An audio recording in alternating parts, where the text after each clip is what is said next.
turi ni muri ULK muri kaminuza yigenga ya Kigali, tukaba turi abafatanyabikorwa.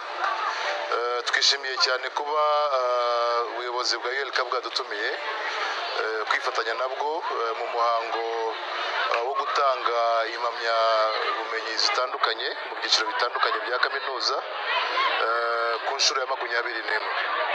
Uyu munsi rero nk'uko bisanzwe mu muco wa Prime Insurance, abafatanyabikorwa bacu dukunze kubana nabo mu bihe bitandukanye, by'umwihariko kuri za institution yo kwigisha. Dukunze kugira umwihariko wo guhemba abahize abandi. Uyu munsi rero muri uyu muhango tukaba twahembye uwagize amanota menshi muri faculty ya accounting.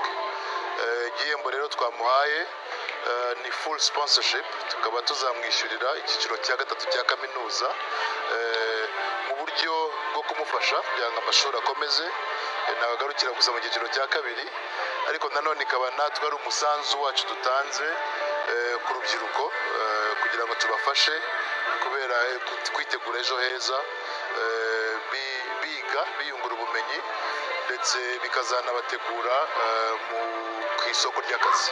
Ariko nanone nk'ikigo cy'ubwishingizi, kwishingira gusa si ukugura ubwishingizi bw'imodoka, si ugutegereza igihe impanuka yabereye, ahubwo ni no kujyana na gahunda z'igihugu mu guteza imbere urubyiruko no kurutegurira ejo heza hazaza. Murakoze cyane.